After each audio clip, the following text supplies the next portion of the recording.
They handed her over like currency, bruised, silent, expected to disappear.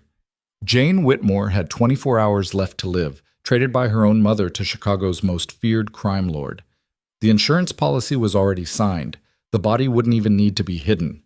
But when Marco DeLuca lifted her chin in that dimly lit room and saw what had been done to her, something inside the untouchable Mafia boss cracked open. And the woman who sold her daughter's life had no idea she'd just made the worst transaction of her career. If you want to see how this story ends, stay with me until the final word. And when you do, hit that like button and drop a comment telling me what city you're watching from. I want to see how far Jane's story travels. The rain came down in sheets that night, turning Chicago's streets into rivers of neon and shadow. Jane Whitmore sat in the back of a black sedan, her wrists bound with zip ties that had already cut into her skin. She didn't bother looking out the window. There was no point. The city had stopped being home the moment her mother's hand connected with her face 3 days ago, the final beating in a lifetime of them. The driver didn't speak. Neither did the man beside her, a muscle-bound enforcer whose name she'd never learned and didn't want to know. They were delivering a package. That's all she was now, a debt payment, a transaction. Her mother's voice still echoed in her head, syrupy, sweet, and venomous all at once. "You've finally become useful, Jane. Imagine that." Useful. The word tasted like copper and shame. The sedan pulled up to a building that didn't look like much from the outside. Industrial brick, forgettable, the kind of place you'd drive past without a second glance. But Jane had heard the stories. Everyone in Chicago had. This was DeLuca territory. And Marco DeLuca didn't just run an empire. He was the empire. Untouchable. Ruthless. The kind of man mothers warned their daughters about, except Jane's mother had gift-wrapped her and sent her straight to his door.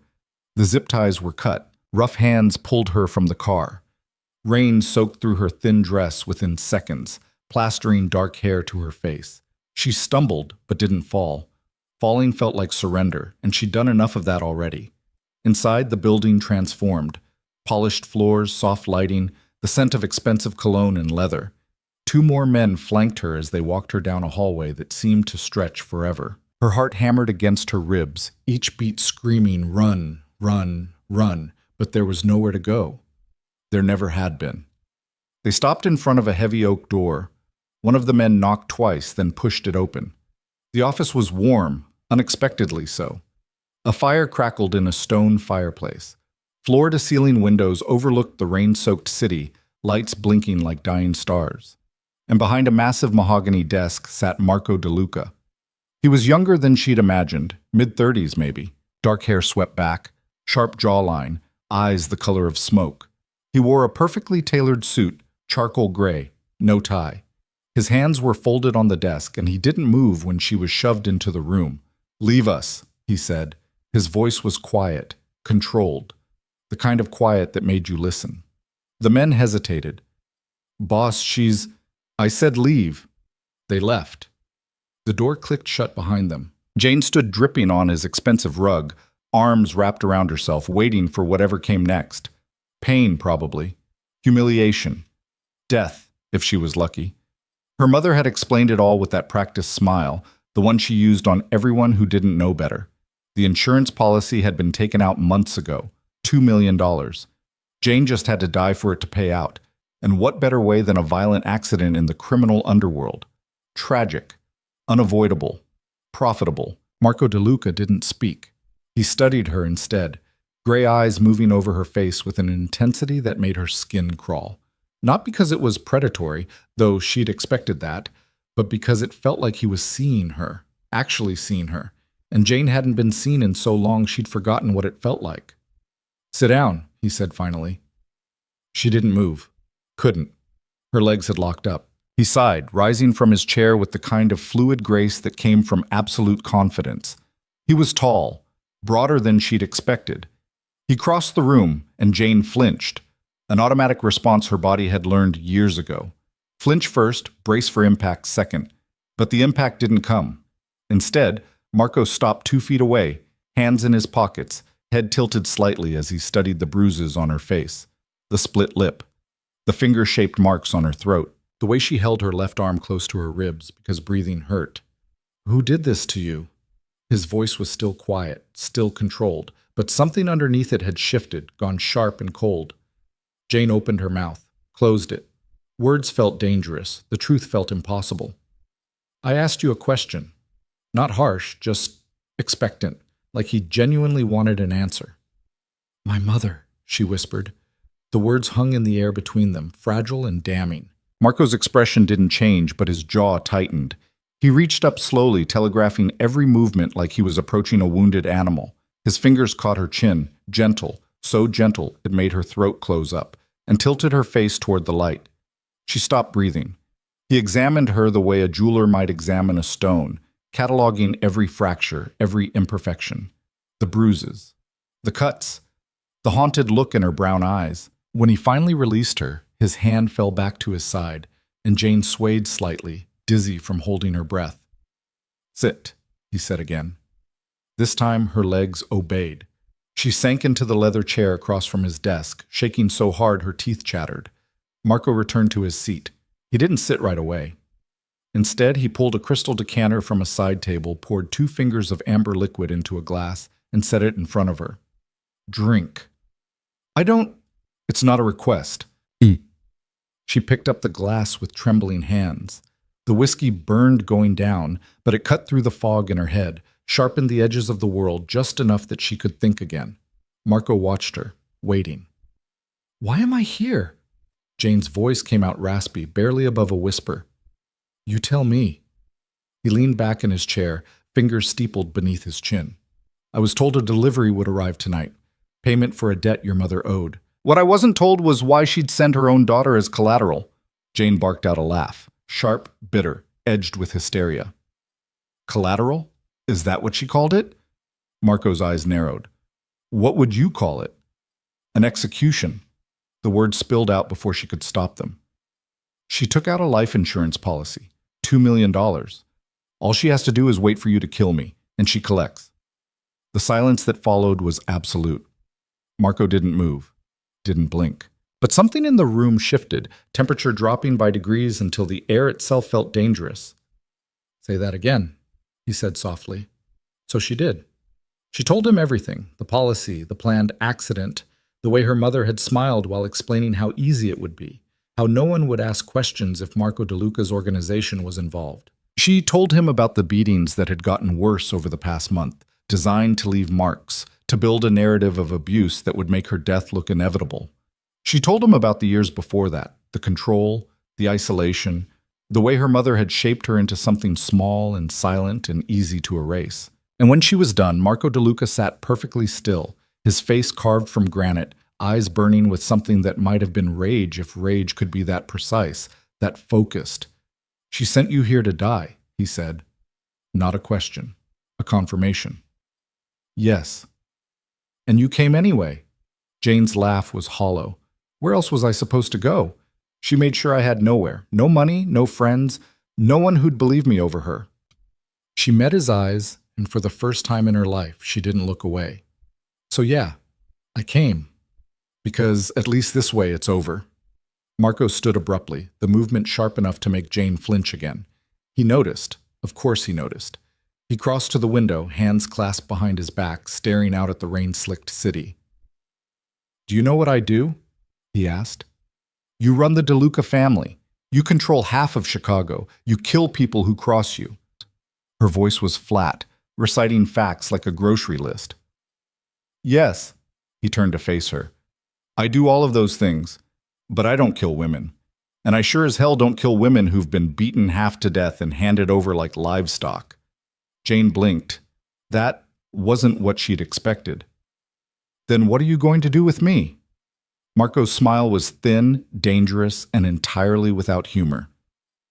I'm going to make your mother regret every decision she's ever made. But first, I'm going to ask you a question, and I need you to answer honestly. She nodded, throat tight. Do you want to live, Jane? The question hit her like a physical blow. No one had ever asked her that before. Not in all 26 years of her existence. She'd been told what to do, where to go, how to act. She'd been molded and controlled and beaten into compliance. But no one had ever asked what she wanted. Her voice cracked. I don't know. That's honest. Marco moved back to his desk, leaned against it, arms crossed. Here's what's going to happen. You're going to stay here tonight. You're going to eat, sleep, and see a doctor. Tomorrow, when you're thinking clearly, I'm going to ask you again. And if the answer is yes, if you want to live, then we're going to figure out how to make that happen. Together. Why? The question burst out of her. Why would you help me? You don't know me. I'm nobody. You're somebody who walked into a death trap with her eyes open because she didn't see another choice. That takes a kind of courage most people don't have. His expression softened, just slightly. And your mother made a mistake thinking I'd be her weapon. I don't appreciate being used, so consider this a professional courtesy and a personal insult I intend to repay. Jane's hands were shaking again, but this time it wasn't from fear, it was something else. Something unfamiliar and terrifying in its own way. Hope. Marco pressed a button on his desk. The door opened and a woman appeared, mid-40s, sharp-eyed, dressed in elegant black. Not an enforcer. Something else. Elena, Marco said, take Jane upstairs, guest suite. Get her whatever she needs, and call Dr. Ramos. Elena's gaze swept over Jane, assessing without judgment. Of course.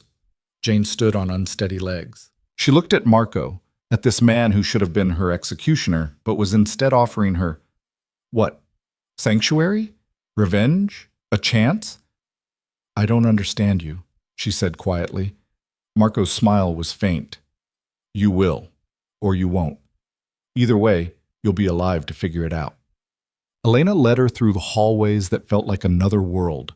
Soft carpets, artwork that probably cost more than Jane had ever seen in her life. Silence that felt like safety instead of suffocation. They took an elevator up 3 floors, and when the doors opened, Jane stepped into a space that made her chest tighten. The guest suite was bigger than the apartment she'd shared with her mother.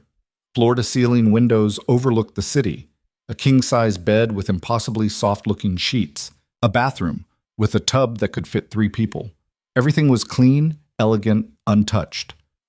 The closet has basics, Elena said, her voice brisk but not unkind. Clothes, toiletries. If you need something specific, use the phone on the nightstand. Press 1. Someone will answer. Jane nodded numbly. Elena moved toward the door, then paused. The doctor will be here in 20 minutes. She's discreet. She won't ask questions you don't want to answer. Thank you, Jane whispered. Elena's expression shifted, something almost maternal flickering across her features.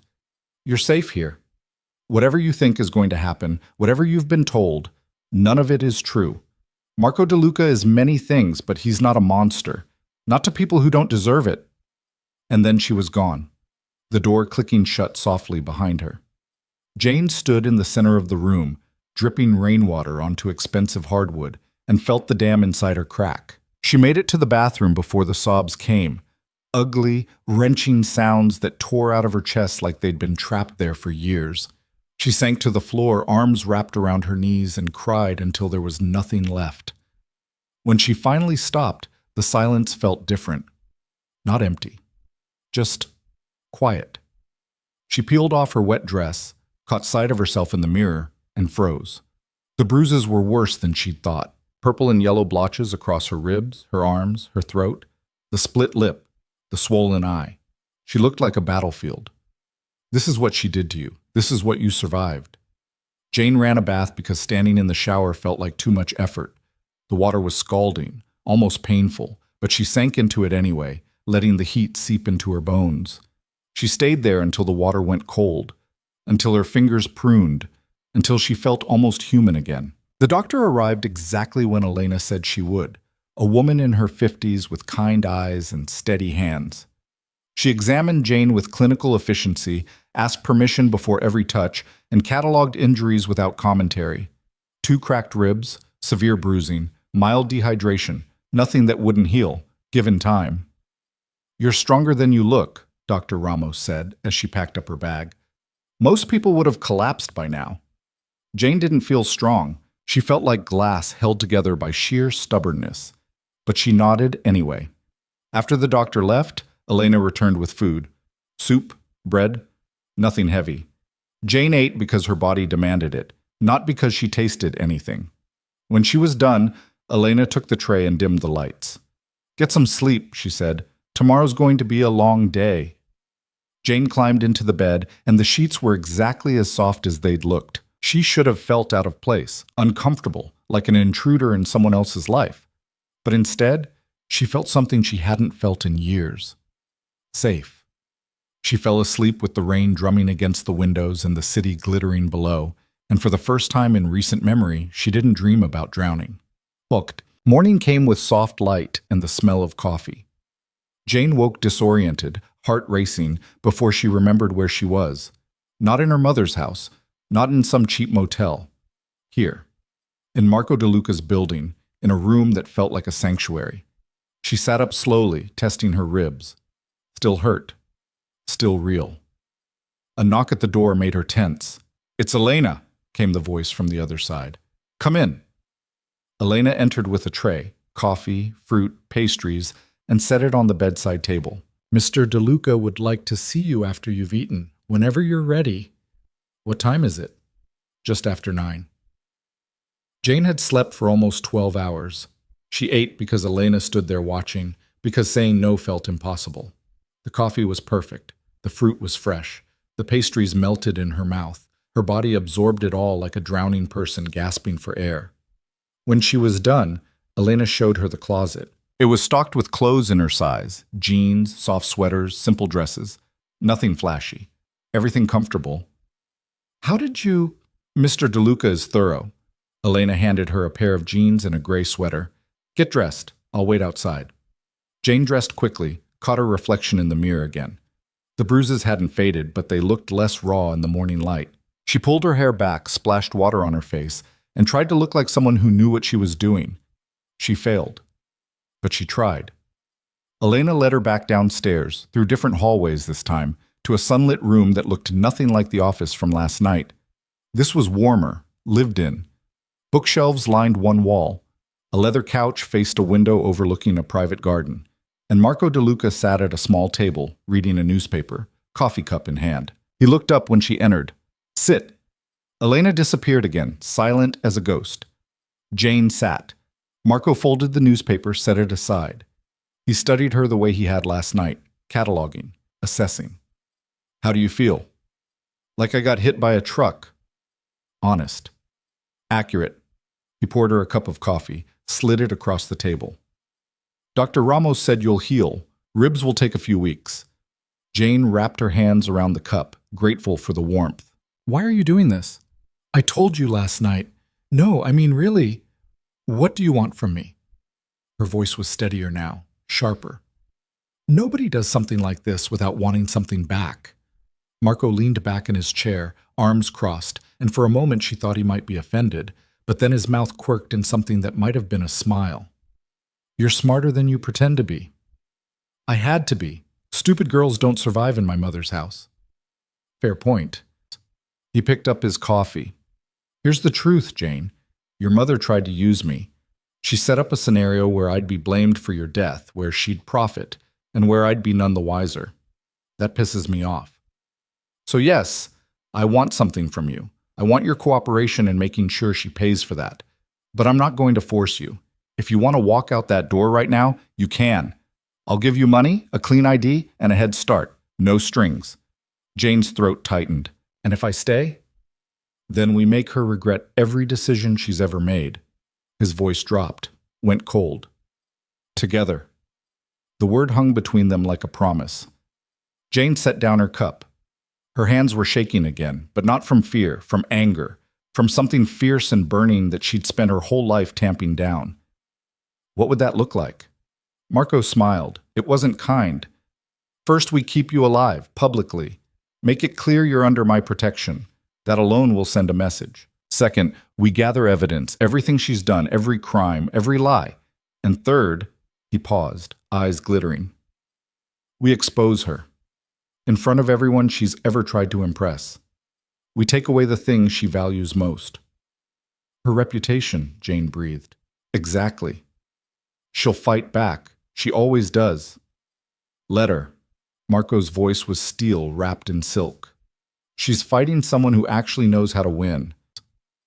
Jane looked at this man, This criminal, this killer, this person who should terrify her but instead made her feel something dangerously close to powerful. Why do I trust you? Because I haven't lied to you yet, and because deep down, you know I'm the only chance you've got. He leaned forward, elbows on the table. So I'm asking you again, Jane. Do you want to live? This time the answer came easily. Yes. Good. Marco stood, extended his hand across the table. Then let's get started. Jane took his hand. His grip was firm, warm, steady. And for the first time in 26 years, she felt like she was shaking hands with an ally instead of an enemy, maybe even a friend. The rain had stopped. Outside the window, Chicago glittered in the morning sun, sharp and bright and full of possibilities. Jane had spent her entire life being small, being silent, being invisible. But standing here, hand clasped in Marco DeLuca's, she felt something shift inside her chest. She was done disappearing, and her mother had no idea what was coming. The first lesson came that same afternoon. Marco led her to a different room, smaller, more intimate, with a single wall of windows overlooking the garden. A table sat in the center, covered in file folders, photographs, documents. Jane recognized her mother's handwriting on some of them and felt her stomach turn. Sit, Marco said, pulling out a chair for her. She sat, stared at the table. What is all this? Your mother's life. Every transaction, every lie, every corner she's cut. He took the seat across from her, reached for a folder, and opened it. Inside were bank statements, photocopies of checks, transfer records. She's been skimming from the charity she runs. 10,000 here, 20,000 there, small enough not to trigger audits, large enough to fund a very comfortable lifestyle. Jane's hands curled into fists. She always said the charity barely broke even, that we couldn't afford anything extra. She lied. Marco slid another folder across. She also has 3 different bank accounts under shell corporations, offshore holdings in the Caymans, a condo in Miami she bought with cash. He tapped the papers. Your mother is worth somewhere in the neighborhood of $8 million, and she made you believe you were broke. The room tilted. Jane gripped the edge of the table, trying to breathe through the rage building in her chest. 8 million. While she'd worn the same 3 outfits for years. While she'd eaten ramen because her mother said they couldn't afford groceries. While she'd been told over and over that she was a burden, a drain, a waste of resources. Why? Her voice came out strangled. Why would she do that? Control. Marco's tone was matter-of-fact, like he'd seen this pattern 100 times before. Money gives you options. Options give you power. She kept you powerless on purpose. Jane looked up at him, vision blurring with tears she refused to shed. And the insurance policy? Marco pulled out another folder. This one was thinner. Inside was a copy of the policy itself, $2 million. Jane's name listed as the insured, her mother as the sole beneficiary. The date was from 4 months ago. She took this out right after you turned 26, Marco said. Old enough that she couldn't claim you as a dependent anymore. Old enough that your death wouldn't raise as many questions. She planned this. It wasn't a question. Jane could see it now, clear as glass. The escalating violence, the isolation, the careful construction of a narrative where her death would seem inevitable, almost merciful. How long have you known? Since last night. I made some calls after you went to bed. Marco closed the folder. Your mother reached out to an associate of mine 2 weeks ago, said she had a payment coming, asked if I'd be willing to accept alternative collateral. I told her to deliver it personally. I wanted to see what she was offering, and she offered me. Yes, but she made a mistake. Marco's eyes went hard. She assumed I wouldn't ask questions, that I'd take one look at you and see an opportunity. She was wrong. Jane stared at the files spread across the table, at the evidence of her mother's betrayal documented in black and white. Part of her wanted to look away, to pretend she hadn't seen it, but the rest of her, the part that had shaken Marco's hand that morning, wanted to memorize every word.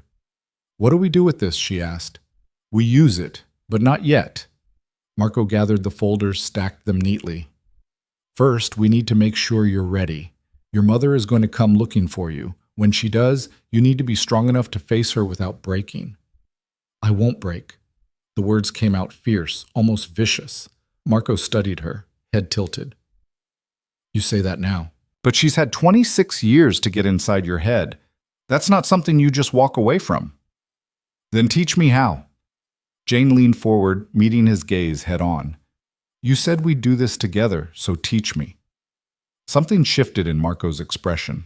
Not quite approval, but close. All right. Lesson 1. Stop apologizing for taking up space. I don't. You do. You made yourself smaller when Elena came into the room this morning. You flinched when I pulled out your chair. You say thank you for things you don't need to be grateful for. His voice was firm, but not unkind. You've been trained to disappear. I need you visible. Jane swallowed hard. I don't know how to be visible. Then we'll start small. Marco stood, gestured for her to do the same. Walk across the room. Don't slouch. Don't drop your eyes. Act like you belong here. It sounded simple. It wasn't. Jane stood, shoulders automatically curving inward, and took a step, then another. Halfway across the room, she caught herself looking at the floor and forced her chin up. It felt wrong, exposed, like she was begging to be noticed. Again, Marco said. She walked back, tried to straighten her spine, failed. Again, and again, and again. For 20 minutes, Marco made her walk back and forth across that room until her ribs ached and her legs trembled. Every time she slouched, he corrected her. Every time she dropped her gaze, he called her out. It was exhausting and humiliating and strangely liberating all at once. Finally, he held up a hand. Better. Not perfect, but better. Jane collapsed into the chair, breathing hard. Does it ever get easier? Eventually. Right now, you're fighting years of conditioning. That takes time. Marco poured her a glass of water from a pitcher on the side table. But you're already doing better than most people would. Most people didn't grow up with my mother. True. He handed her the glass. Which is why you're going to survive what comes next. Jane drank, letting the cold water soothe her throat. What does come next? You learn how to fight back. Not with fists, though we'll cover that too, but with words, with presence, with the ability to look someone in the eye and make them believe you're not afraid. Marco sat on the edge of the table, arms crossed. Your mother's weapon is fear. We're going to take that away from her. How? By making you untouchable. The word settled over Jane like a cloak. Untouchable. It sounded impossible. But then again, so did sitting in a crime lord's home, planning revenge against the woman who'd given birth to her. When does she find out I'm alive? Jane asked. Soon. I'm having someone deliver a message this afternoon. Marco's smile was sharp. Nothing explicit, just enough to let her know the delivery didn't go as planned. Jane's pulse quickened. She'll come here. Probably. And when she does, you're going to be ready. He pushed off the table. Come on. There's someone I want you to meet. They left the room, walked through more hallways. Jane was starting to map the building in her head, learning its rhythms, and took an elevator down 2 floors. When the doors opened, they stepped into what looked like a private gym. Weights, punching bags, mats on the floor. And in the center of it all, a woman in athletic gear running through a series of brutal-looking kicks. She stopped when she saw them breathing hard, dark hair pulled back in a tight braid. She was maybe 30, compact and muscular, with the kind of scars that told stories. Jane, this is Risa, Marco said. She's going to teach you how to defend yourself. Risa looked Jane up and down, gaze clinical. You ever been in a fight? Not one I won. Good. Means you don't have bad habits to unlearn. Risa grabbed a towel, wiped sweat from her face. We'll start with basics. How to stand, how to move, how to hit without breaking your hand. Sound good? Jane nodded, throat tight. Great, get changed. There's gear in the locker room. Risa pointed to a door on the far side of the gym. And leave the fear at the door. It won't help you here. Marco touched Jane's shoulder, brief, grounding. You've got this. Jane wasn't sure she believed him. But she went to the locker room anyway, changed into the workout clothes someone had already stocked there in her size, and came back out feeling like a fraud. Risa was waiting, patient and focused. All right, Risa said. Show me your stance. Jane had no idea what that meant. She stood there, weight on one hip, arms hanging uselessly at her sides. Risa circled her like a predator. You want to be balanced. Feet shoulder-width apart, knees slightly bent, hands up, protecting your face. She demonstrated and Jane tried to copy her. Better. Now, if someone comes at you, what's your instinct? Run. Wrong. Well, not wrong. Running's smart if you can, but if you can't... Risa moved fast, grabbed Jane's wrist. Jane jerked back automatically, stumbled. See? You pull away. That's what they expect. Instead, you move in. Close the distance. Take away their leverage. She demonstrated, moving through the motion slowly. Jane tried to follow, brain struggling to override 26 years of flinching and retreating. It felt backward, dangerous, like every instinct she had was screaming at her to do the opposite. Again, Risa said. They drilled it over and over. Basic movements, simple blocks, how to break a grip. Jane's ribs protested every twist, every turn, but she gritted her teeth and pushed through. Risa was relentless but not cruel, correcting without mocking, pushing without breaking. An hour later, Jane was drenched in sweat and shaking with exhaustion. Enough for today, Risa said. You did good, better than I expected. I feel like I got hit by the truck again. Risa grinned. That means you're learning. Go shower, eat something. We'll pick this up tomorrow.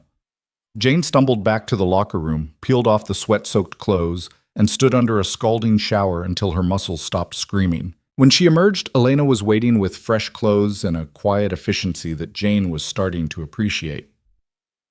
Mr. DeLuca would like you to join him for dinner, Elena said. 7 o'clock, dining room on the main floor. Jane blinked. Dinner? Yes. Don't overthink it. Elena's smile was faint. He doesn't bite, usually. Dinner turned out to be less formal than Jane had feared. The dining room was elegant but not ostentatious. Warm lighting, a table that could seat 12 but was set for 2 at one end. Marco was already there when she arrived, sleeves rolled up, reading something on his phone. He glanced up. Risa says you're stubborn. That's good. Jane sat, still sore. She also probably said, I'm terrible. She said you're raw. There's a difference. Marco poured wine into her glass, then his own. Rawness can be shaped. Terrible is just terrible. While a woman appeared from the kitchen, Jane hadn't even noticed there was a door, and set plates in front of them. Pasta, simple and perfect, with bread and salad. The kind of meal that felt like comfort instead of performance. Eat, Marco said. You burned a lot of calories today. Jane picked up her fork, realized she was starving, and dug in. The food was incredible. She didn't realize she'd made a sound, some kind of involuntary hum of appreciation, until Marco laughed. Good? I haven't had food like this in ever, actually. Get used to it. Rosa's been cooking for me for 10 years. She'll be offended if you don't clean your plate. They ate in comfortable silence for a while. Jane kept waiting for the conversation to turn heavy, for Marco to start interrogating her or laying out plans. But he didn't. He just ate, occasionally refilled her wine, and let the quiet settle. Finally, Jane couldn't take it anymore. Why are you being nice to me? Marco set down his fork. You think I'm being nice? Aren't you? I'm being practical. You're no good to me broken. He leaned back in his chair. But if you're asking why I'm not treating you like an asset or a tool, it's because I don't see the point. You're already motivated. You already want what I want. So why make this harder than it needs to be? Most people in your position wouldn't care. I'm not most people. Marco's gaze was steady. And for what it's worth, I don't enjoy hurting people who don't deserve it. Your mother deserves it. You don't. Jane looked down at her plate, throat tight. I don't know how to do this. Any of this. You're doing fine. I'm terrified. Good. Fear keeps you sharp. Marco picked up his wine glass. But don't let it run the show. You're stronger than you think you are. Everyone keeps saying that, Jane's voice cracked.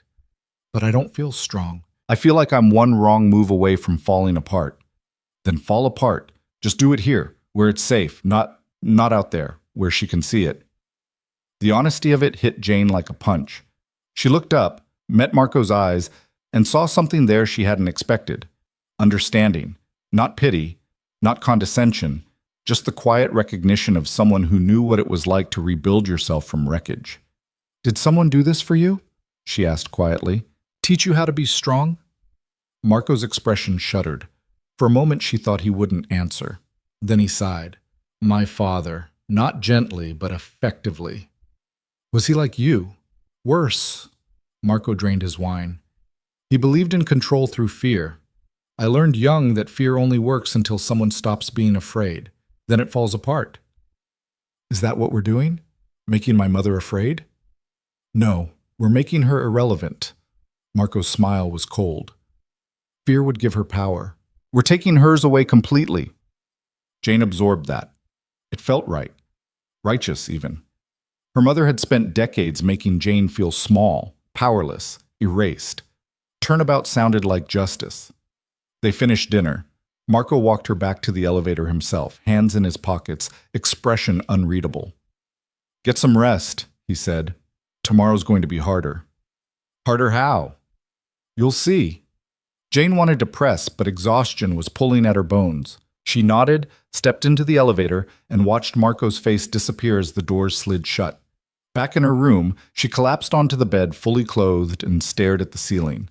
Her phone, the old, cracked one she'd had before all this, sat on the nightstand. She'd turned it off days ago, too afraid to see what messages might be waiting. But curiosity gnawed at her. Slowly, she reached for it, powered it on. 17 missed calls, all from her mother. 12 texts. Jane opened them with shaking hands. Where are you? Answer your phone. This is unacceptable, Jane. You're making a scene. Call me immediately. The last one was from this morning. I know where you are. This won't end well for you. Jane's stomach clenched. She stared at the screen, reading the words over and over until they blurred. Her mother knew. Of course she knew. And she was angry. A knock at the door made her jump. It's Marco. Jane opened the door. Marco stood there, expression grim, holding a tablet. Your mother just posted this. He turned the screen toward her. It was a social media post, her mother's public account, the one with 50,000 followers who thought she was a saint. The post showed a photo of Jane from years ago, smiling awkwardly at some charity event, and the caption read, My heart is breaking. My daughter has been missing for 3 days.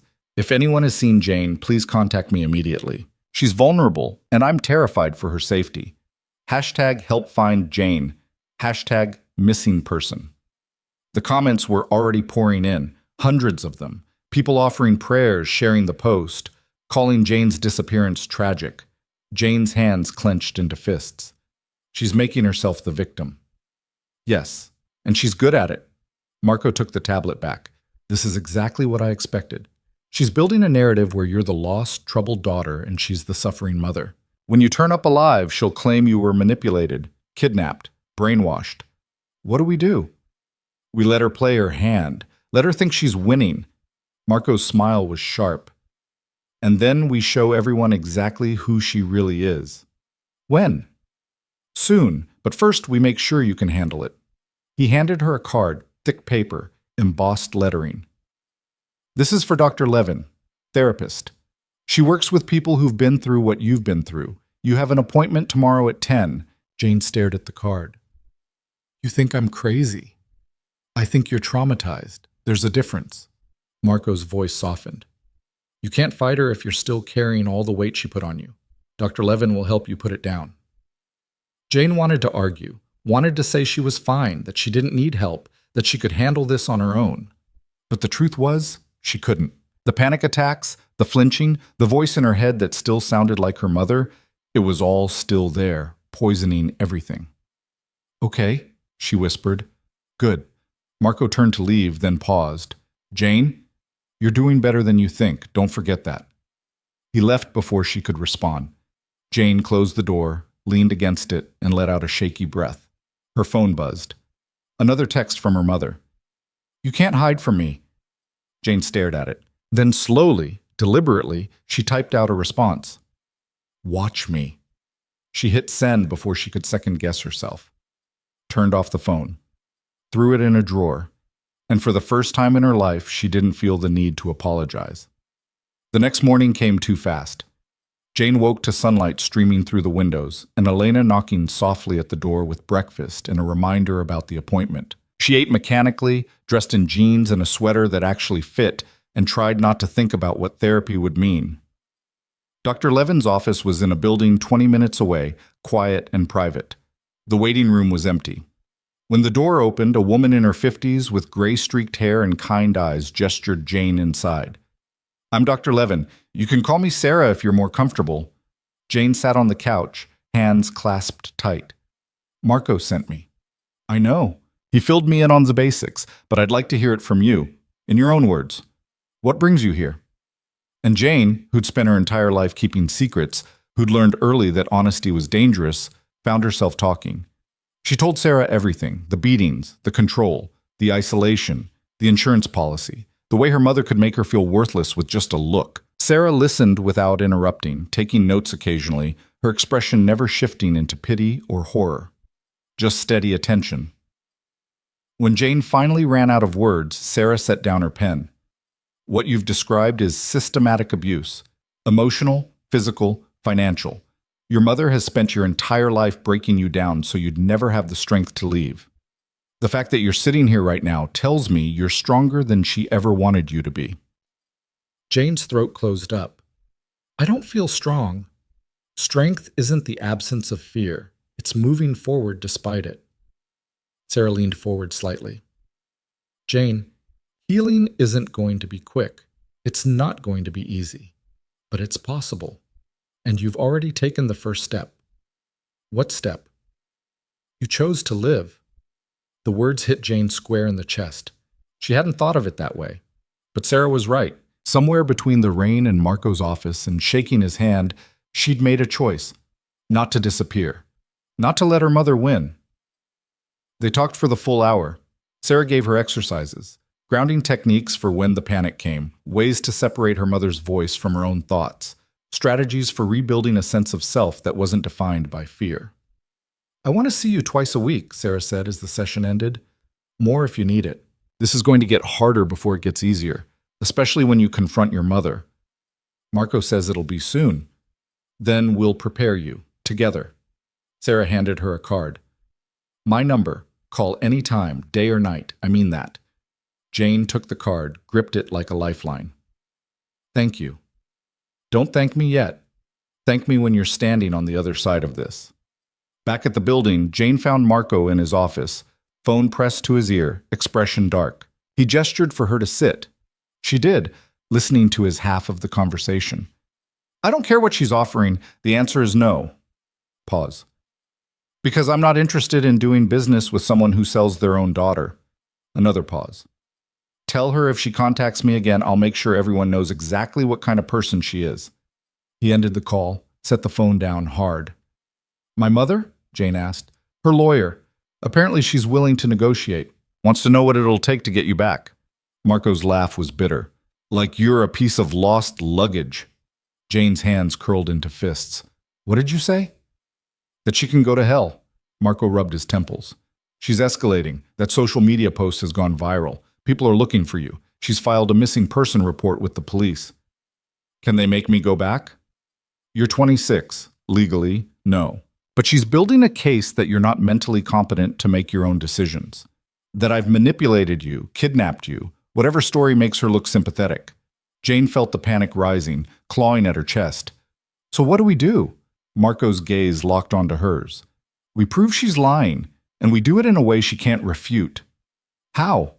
He slid a folder across the desk. Inside was an invitation, thick cardstock, gold lettering. The annual Chicago Children's Foundation Gala. Her mother's charity. The event where she was always the star, the hero, the selfless martyr. "This is in 2 weeks," Marco said. "Your mother will be there. So will 500 of Chicago's wealthiest, most influential people, including several journalists." Jane's heart pounded. "You want me to go?" "I want you to show them who you are. Alive. Unbroken. And then we're going to show them who she is." Marco's smile was razor sharp.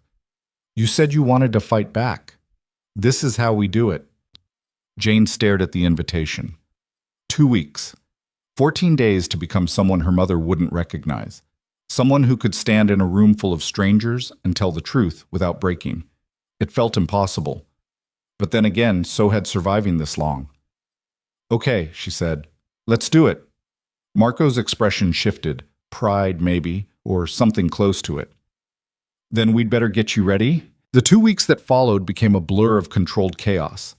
Jane's days developed a rhythm that felt foreign at first, then gradually necessary.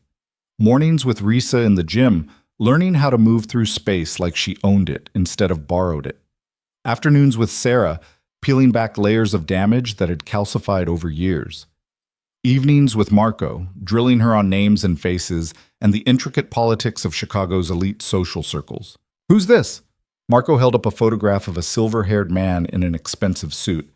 Jane squinted at it. "Richard Carmichael, owns 3 hotels downtown. Sits on the board of your mother's charity. Married to someone 20 years younger. Has a gambling problem he thinks nobody knows about." "Good. This one?" Another photo. A woman with sharp cheekbones and calculating eyes. Patricia Weston, real estate developer. Hates my mother, but pretends not to. They compete for the same donors. Marco set down the photos, satisfied. "You're getting better at this. I feel like I'm studying for a test I never signed up for." "You are. Except if you fail this one, your mother wins." He poured coffee from the pot Elena had brought earlier, slid a cup across to Jane. "These people? They're vultures. They'll smile at your mother while she's useful and tear her apart the second she's not. We just need to give them a reason." Jane wrapped her hands around the warm cup. "And you're sure this will work? That they'll actually believe me over her?" "They won't have a choice. Not when they see the evidence." Marco opened his laptop, turned it toward her. The screen showed financial records, emails, documents Jane had never seen before. "My people have been digging. Your mother's been running this charity like her personal piggy bank for 7 years. Ghost employees, inflated expenses, donations that disappear into shell companies. It's all here." Jane scrolled through the files, stomach twisting. How did she get away with this for so long? Because people wanted to believe in her. She's charming, charismatic. She tells a good story about helping children while looking perfect in a gown. Marco's voice went hard. But charm only works until someone shows you the receipts. And you're going to show them at the gala. "We are. Together." Marco closed the laptop. "But only if you're ready. If you can stand in that room and not fall apart when she looks at you." Jane met his eyes. "I won't fall apart." "You say that now. But she knows how to get to you. She's had 26 years of practice." "Then I'll have to be better than her practice." Jane set down her cup, jaw tight.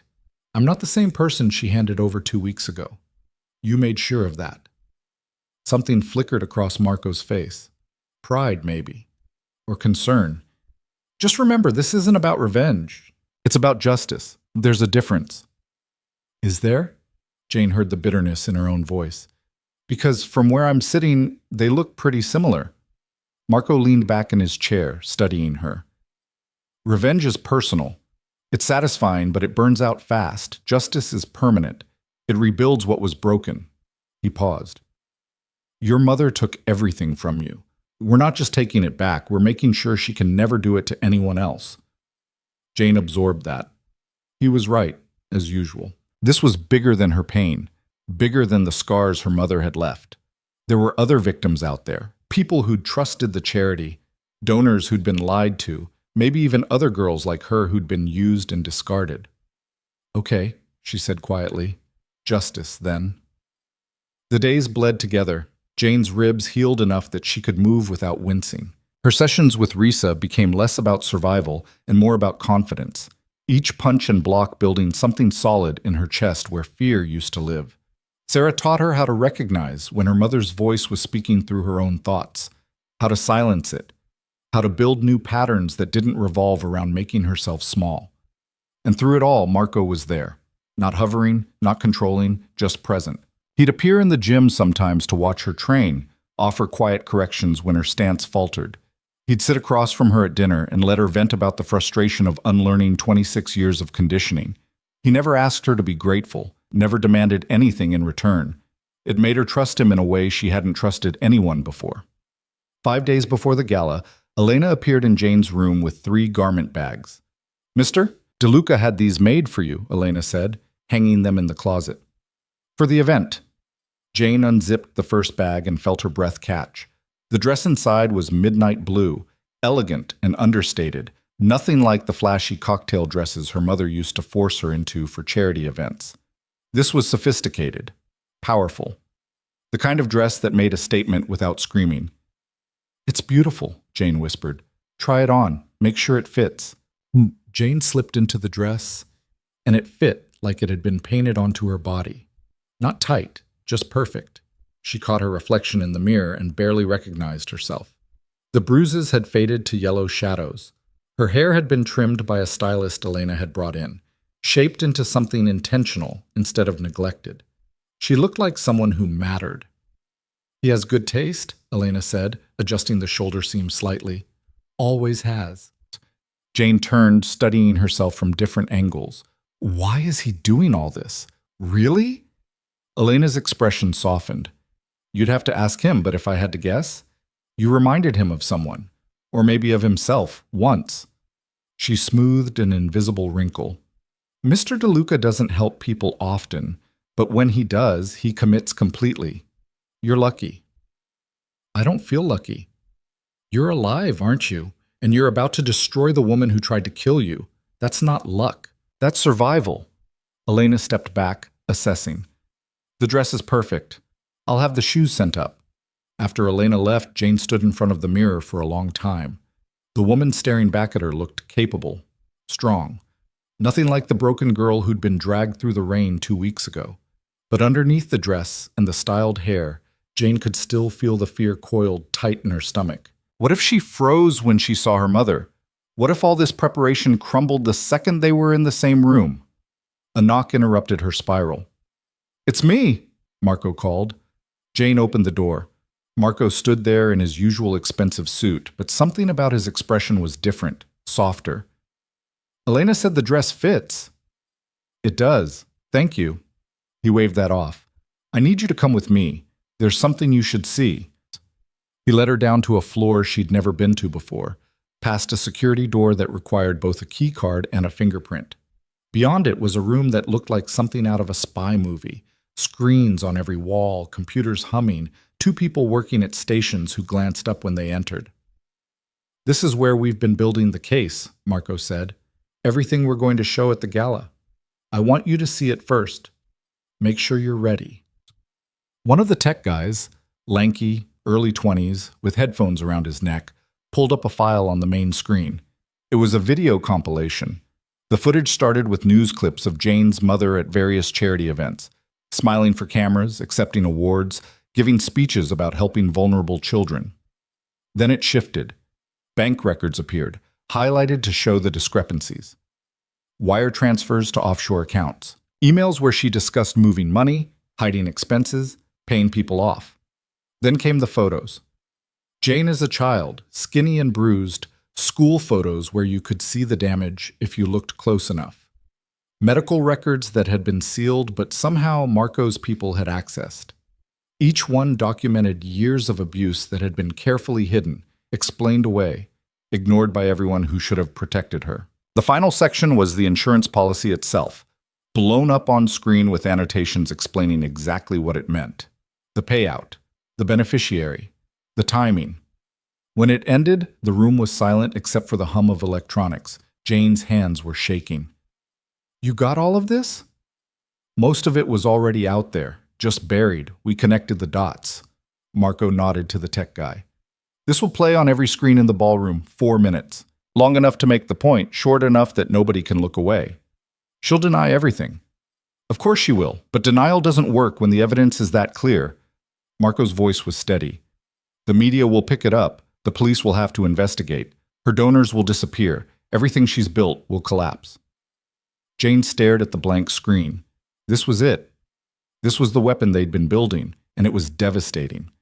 "I want to add something," she said suddenly. Marco raised an eyebrow. "What?" "A statement. From me. At the end." Jane turned to face him. "I want to look into the camera and tell them exactly what she did. In my own words." "Jane, you don't have to—" "Yes, I do." Her voice was firm. "You said this is about justice. Justice means the victims get to speak. I need to speak." Marco studied her for a long moment. Then he nodded. "Okay, we'll film it tomorrow, but we do it right. You get one take. No do-overs. So you'd better be ready. I will be. That night, Jane sat at the desk in her room and wrote out what she wanted to say. She revised it a dozen times, crossing out anything that sounded too angry, too broken, too much like the girl her mother had tried to create. What remained was simple, honest, devastating in its clarity. The next morning, they filmed it in Marco's office. Just her, sitting in a chair, facing the camera. No makeup to hide the fading bruises, no script to read from. Just Jane, speaking directly to the lens like she was talking to every person who'd ever believed her mother's lies. "My name is Jane Whitmore," she began, voice steady.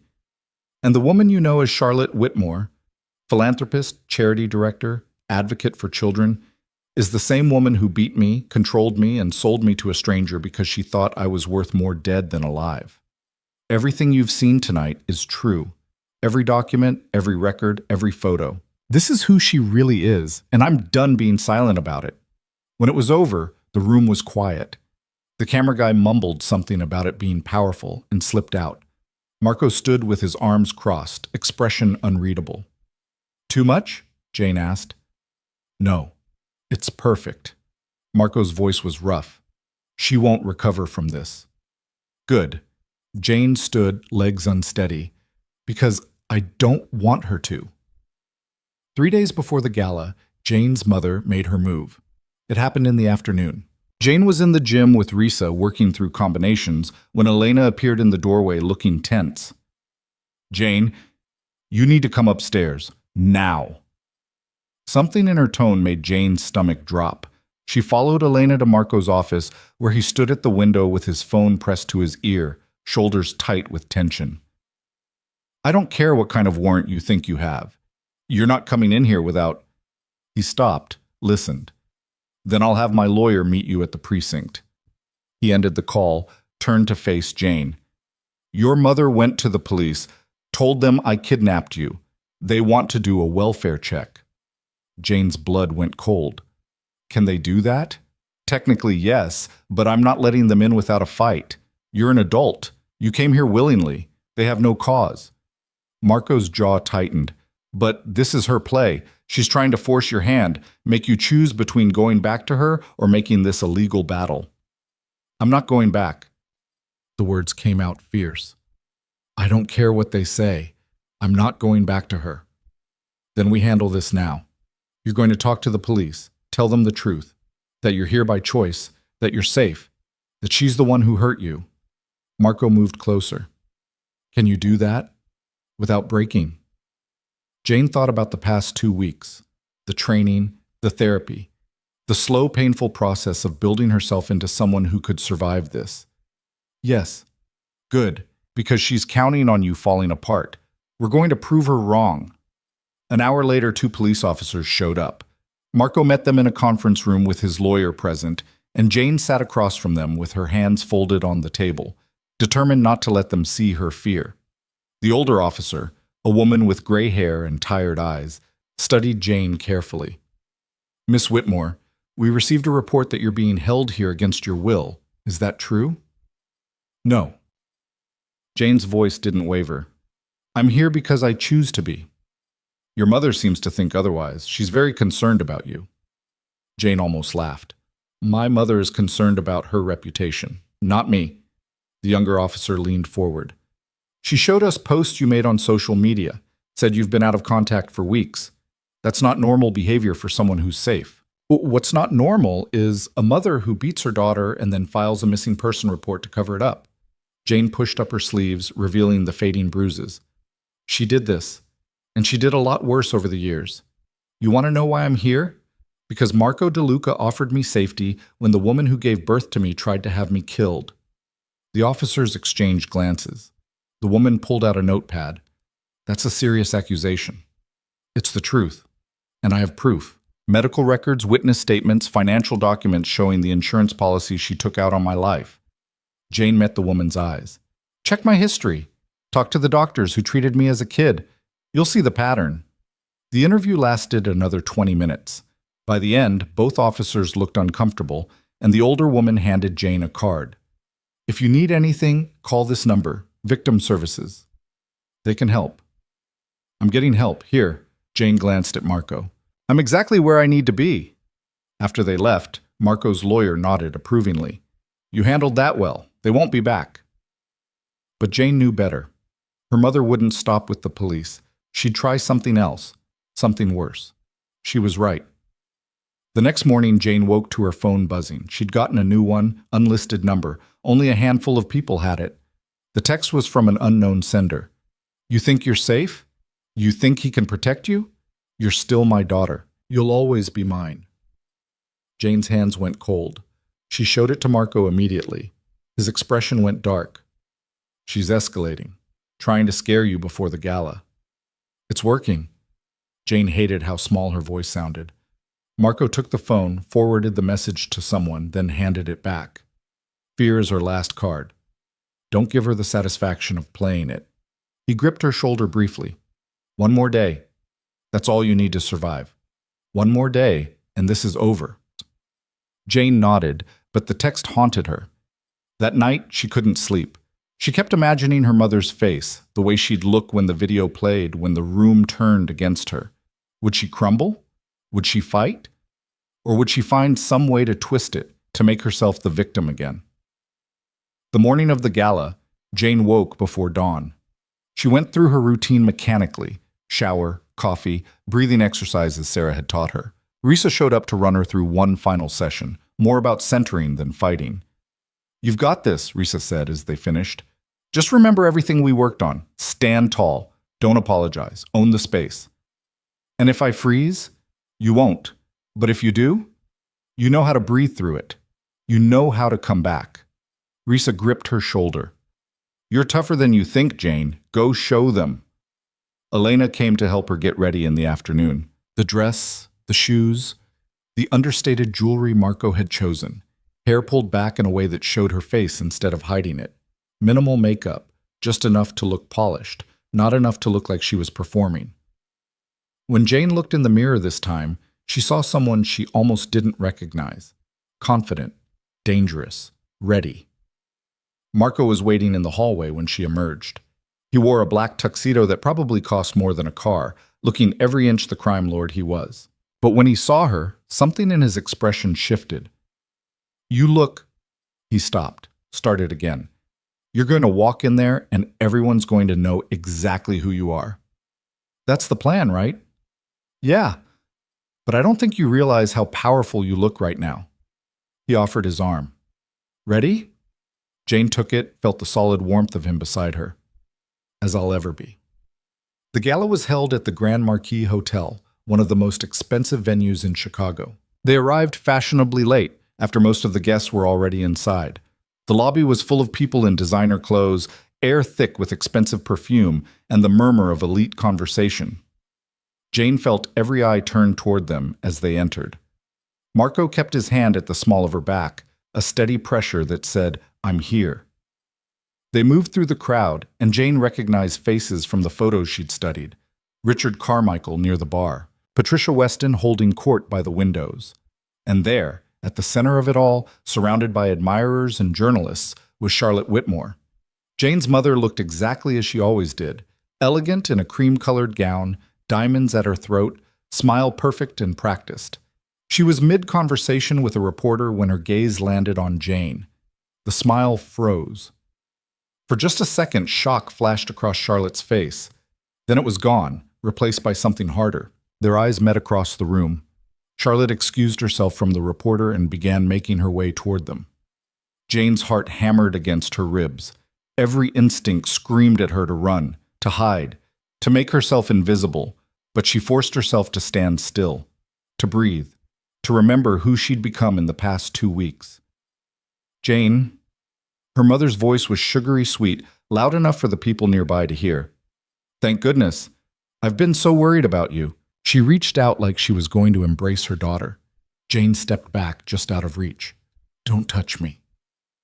Charlotte's eyes went cold, but her smile never wavered. Darling, I know you've been through a difficult time, but we should talk privately. This isn't the place. No. Jane's voice was steady. We're not going anywhere, and we're not talking privately.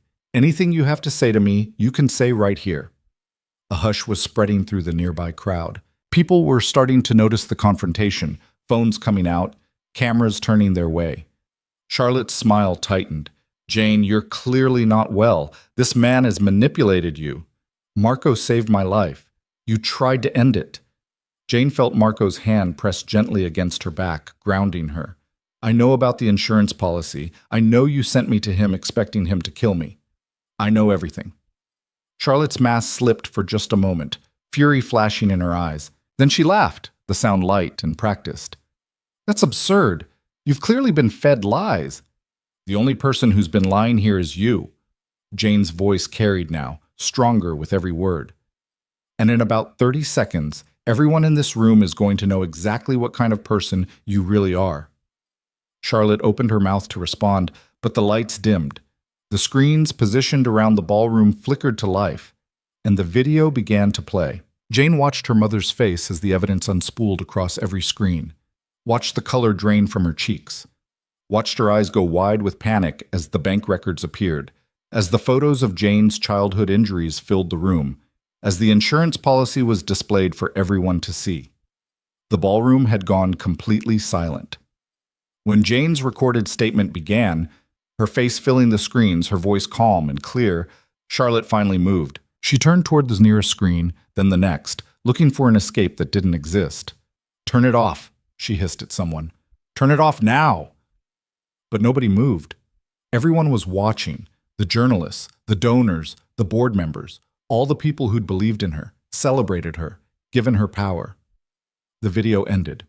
The screens went dark. In the silence that followed, Charlotte Whitmore stood alone in the center of the ballroom, her perfect facade finally shattered. And Jane, for the first time in her entire life, wasn't afraid anymore. The silence stretched for what felt like hours, but was probably only seconds. Then someone dropped a glass. The sound of crystal shattering on marble echoed through the ballroom like a gunshot, and suddenly everyone was moving at once. Charlotte lurched forward, reaching for the nearest journalist. This is fabricated, all of it. That man, she pointed a shaking finger at Marco. He's a criminal. He coerced her. I have copies of everything, Marco said calmly, his voice cutting through her panic. Financial records authenticated by 3 separate forensic accountants. Medical records subpoenaed from 4 different hospitals. The insurance policy filed with your signature, dated and notarized. He pulled a flash drive from his pocket, held it up. Any journalist who wants the complete file can have it, free of charge.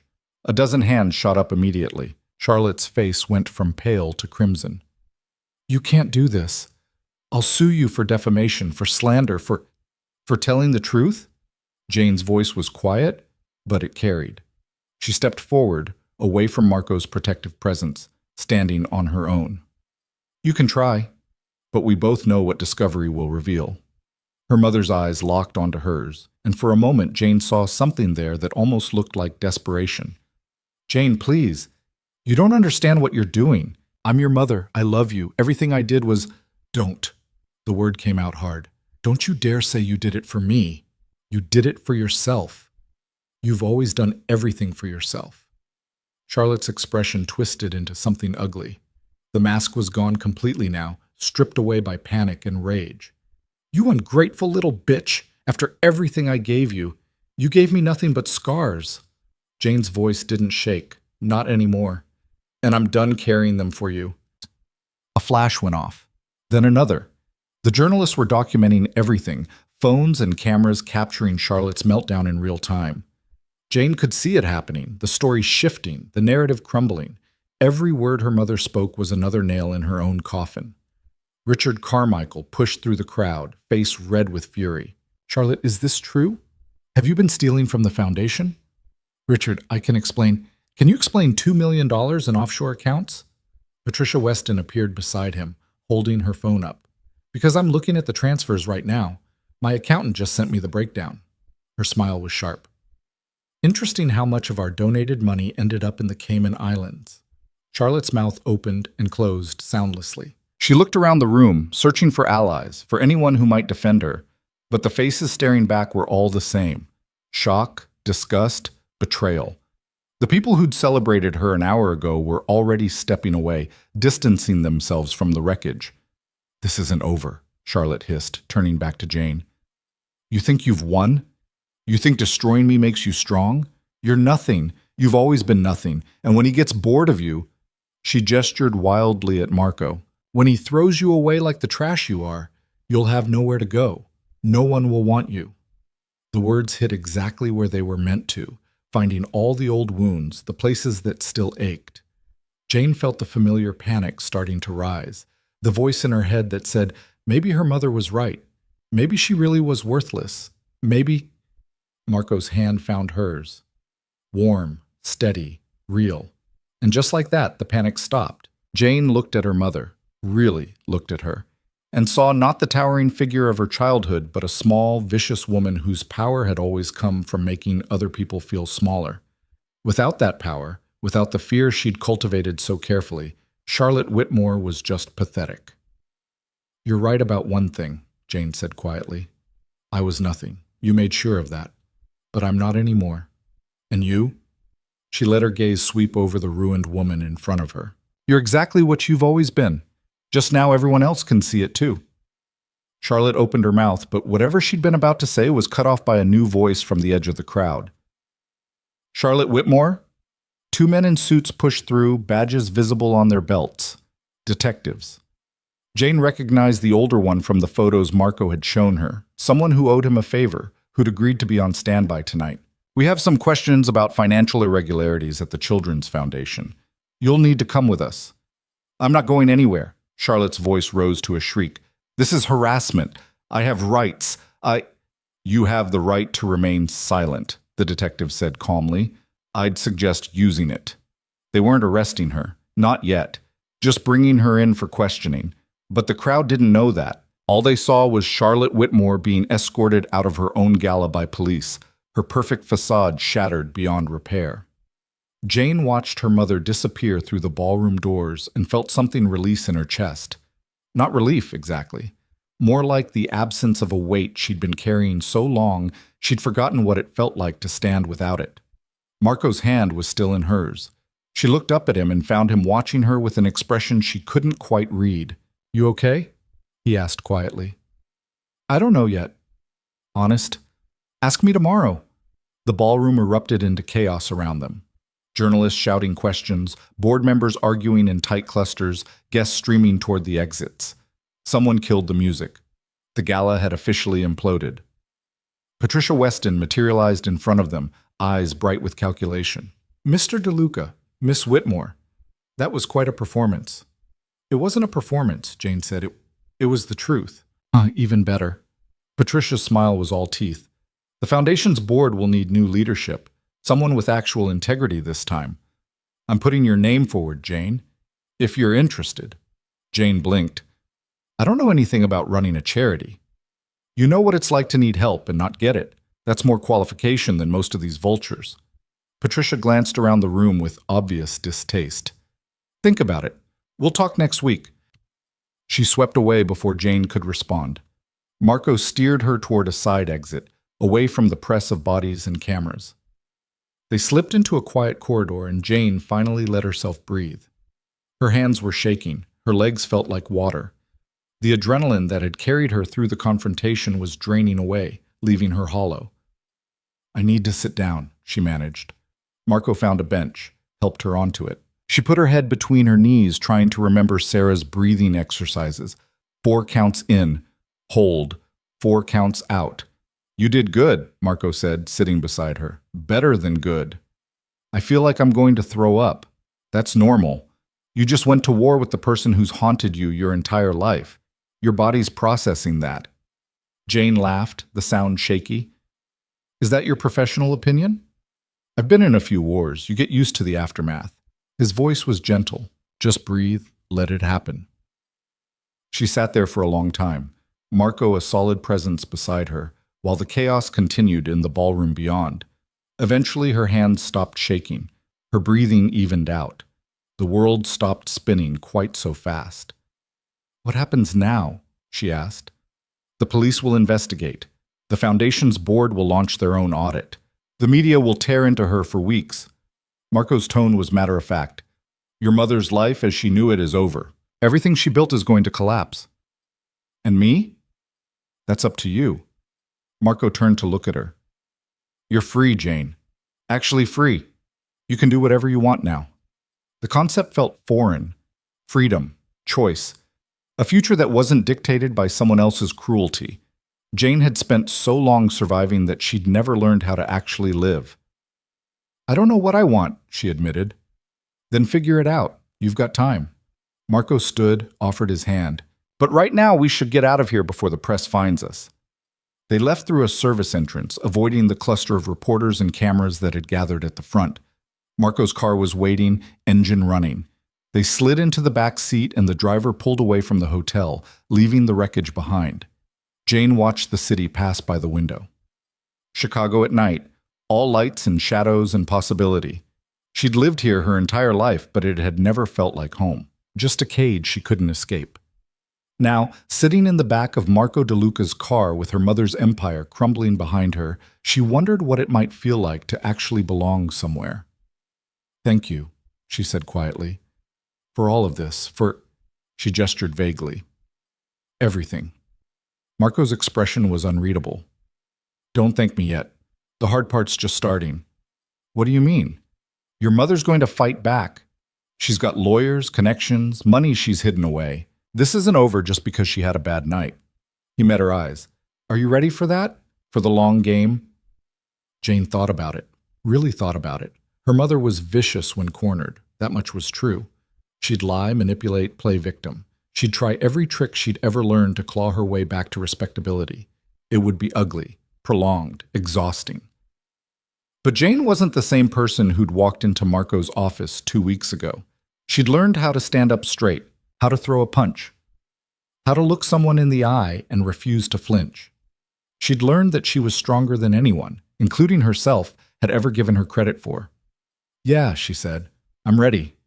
The car pulled up to Marco's building. They rode the elevator in silence, and when the doors opened on her floor, Marco walked her to her room. Get some rest, he said. Tomorrow's going to be insane. Press requests, legal calls, probably a few dozen people trying to get a piece of you now that you're the story. Jane's stomach twisted. I don't want to be the story. Too late. You already are. But his tone was kind. Elena will handle the phone. You just focus on yourself. Talk to Sarah. Process what happened tonight. Don't let anyone rush you into decisions. What about you? What are you going to do? Marco's smile was faint. Make sure your mother's lawyers can't find any loopholes. Make sure the evidence is airtight. Make sure she actually pays for what she did. He paused. And make sure you stay safe. She's dangerous when she's desperate. You think she'd try something? I think she's lost everything that mattered to her. People in that position make stupid choices. His expression hardened. But she won't get near you. I'll make sure of that. Jane wanted to argue, to say she didn't need protection, that she could handle herself. But the truth was she felt safer knowing Marco was watching her back. She'd learned to trust him in a way she'd never trusted anyone. Okay, she said. I'll be careful. Good. Marco turned to leave, then stopped. Jane, what you did tonight, standing up to her like that, most people couldn't have done it. You should be proud. He left before she could respond. Jane went into her room, closed the door, and leaned against it. She should feel triumphant, victorious. But all she felt was tired, bone-deep, soul-crushing exhaustion that made even changing out of the dress feel like too much effort. She managed it eventually, trading the elegant gown for soft pajamas, washing the makeup off her face. In the mirror, she looked like herself again. Just Jane. Not the polished version she'd been at the gala, not the broken girl from 2 weeks ago. Something in between. Her phone buzzed, a text from Sarah. Saw the news. Call me if you need to talk. Anytime. Jane smiled despite everything. She didn't call. Talking felt impossible right now, but she sent back a simple thank you and felt better for it. Sleep should have been impossible, but the moment Jane's head hit the pillow, she was out.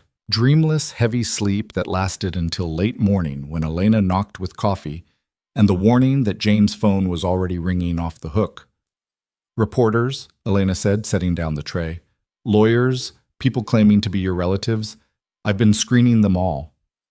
Any I actually need to talk to? Not unless you want to. Mr. DeLuca says to take the day. Rest. The world can wait. But the world, as it turned out, had other plans. Jane was halfway through her coffee when Marco appeared, expression grim. "We have a problem." Her stomach dropped. "What kind of problem?" "Your mother posted bail an hour ago, and she's calling a press conference for this afternoon." He handed her his phone. The screen showed a news alert. Charlotte Whitmore was planning to make a statement claiming she'd been framed, that her daughter had been manipulated by organized crime, that the whole thing was a conspiracy. Jane's hands went cold. She's going to lie. She's going to make herself the victim.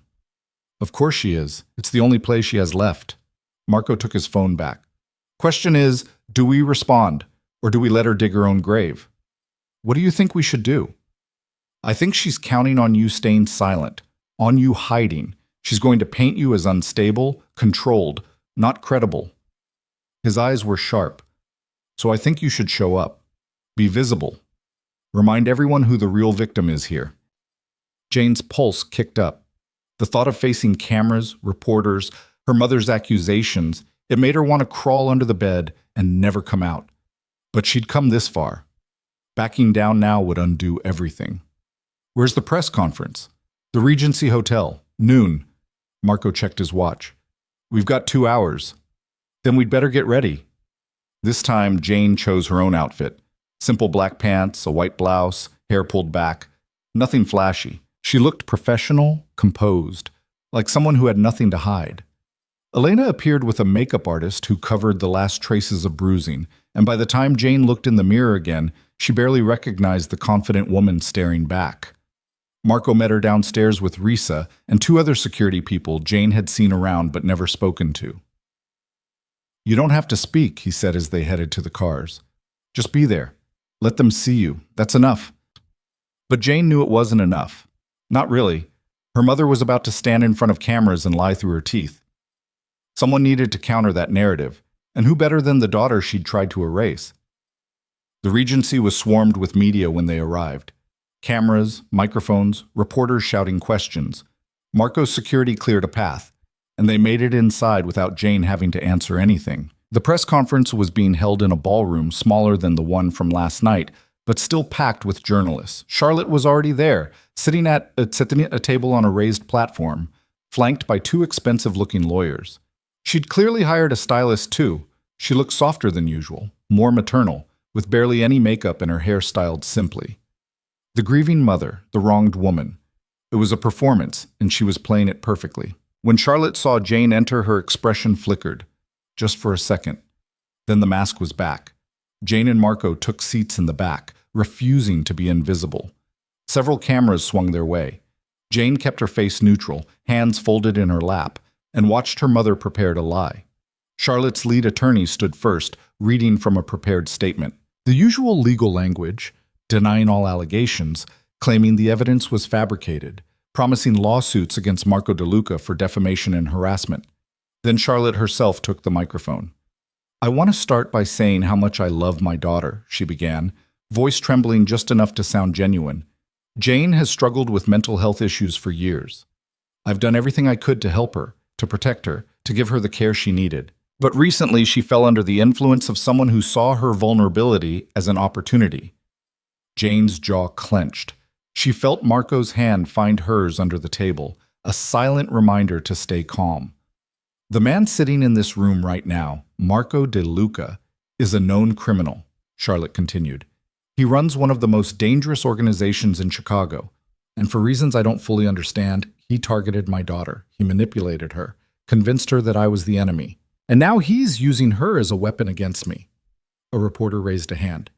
"Mrs. Whitmore, what about the financial records? The evidence of embezzlement?" "Fabricated," one of the lawyers interjected smoothly. "We have our own forensic accountants reviewing the foundation's books. We're confident we'll prove these accusations are baseless." "And the insurance policy?" another reporter called out. Charlotte's eyes went hard for just a moment before softening again. "A standard policy taken out for estate planning purposes. Nothing sinister. The fact that it's being twisted into something malicious just shows how far these people will go to destroy me." Jane couldn't take it anymore. She stood, the movement drawing every camera in the room. Charlotte's face went pale. "Jane, sweetheart, you don't have to—" "Yes, I do." Jane's voice carried across the ballroom. Because everything you just said is a lie. The room erupted. Journalists shouting questions, cameras flashing. Charlotte's lawyers tried to regain control, but it was too late. Jane had the floor now. I don't have mental health issues, Jane said clearly. What I have is PTSD from 26 years of abuse at the hands of the woman sitting on that stage. What I have is documentation of every broken bone, every bruise, every time she put me in the hospital and convinced the doctors it was an accident. Jane, please. Charlotte stood, reaching out like she was trying to comfort a hysterical child. Don't touch me. Don't pretend you care. Jane's hands were shaking, but her voice stayed steady.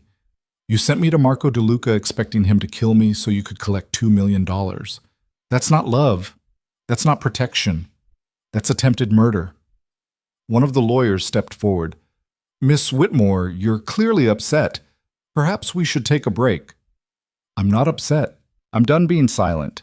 Jane turned to address the room full of reporters. My mother is a criminal. She's stolen from the charity she runs. She's abused her daughter for decades.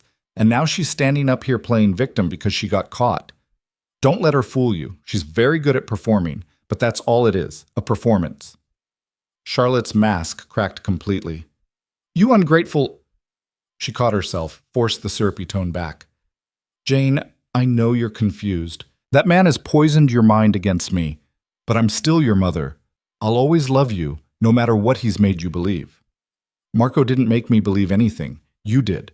Every time you hit me, every time you told me I was worthless, every time you made me feel like I deserved the pain. Jane's voice broke on the last word, but she pushed through. The only thing Marco did was give me a place to heal and teach me that I didn't have to live in fear anymore. She turned and walked out of the ballroom, Marco and his security team falling into step around her. Behind them, the press conference dissolved into chaos. Reporters shouting questions, Charlotte's lawyers trying to restore order, cameras capturing every second of the meltdown. Outside, Jane made it to the car before her legs gave out.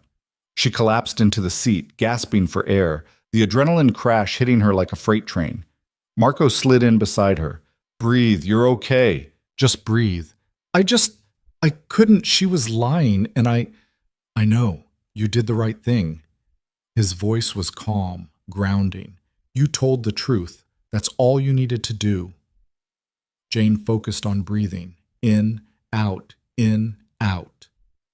Slowly, the panic receded. When she could think clearly again, she looked at Marco. What happens now? Now? Marco's smile was grim. Now we let the truth do its work. The fallout was immediate and brutal.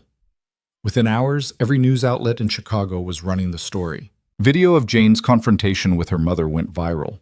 The foundation's board called an emergency meeting and suspended Charlotte indefinitely. 3 major donors publicly withdrew their support. The police announced they were opening a formal investigation into the embezzlement charges. And through it all, Jane stayed in Marco's building, watching the empire her mother had built collapse in real time.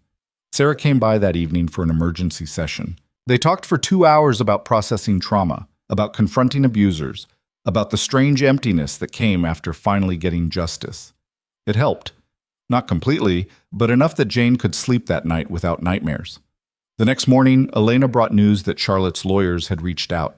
They wanted to talk settlement. What kind of settlement? Jane asked. Marco, sitting across from her at breakfast, looked disgusted. The kind where she admits no wrongdoing but agrees to stay away from you permanently. In exchange, you don't pursue criminal charges. Jane's coffee went cold in her hands.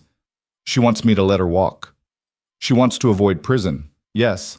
Marco's tone made it clear what he thought of that idea. What do you think I should do? I think that's your call, not mine. Marco leaned back.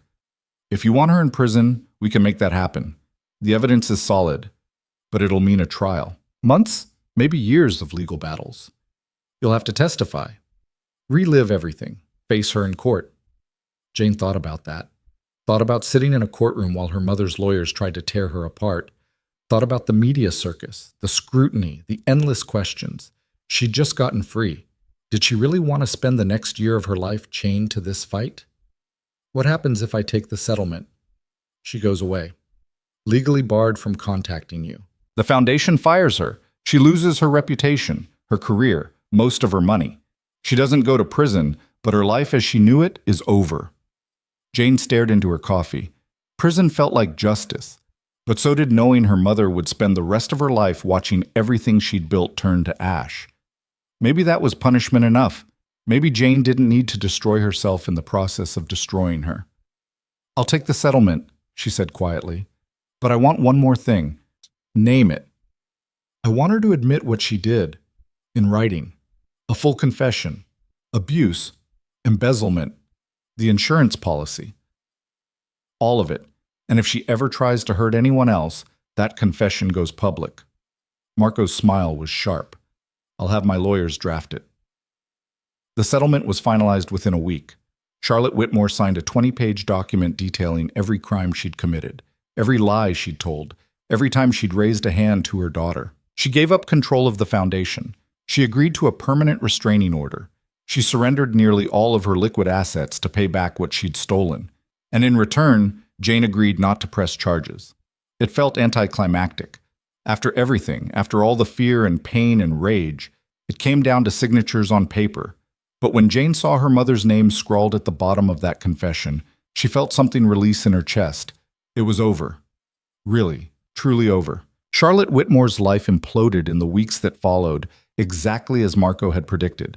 The scandal consumed her. Former friends refused her calls.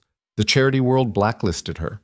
She tried once to release a statement claiming coercion, but Jane's lawyers shut it down immediately, threatening to release the confession.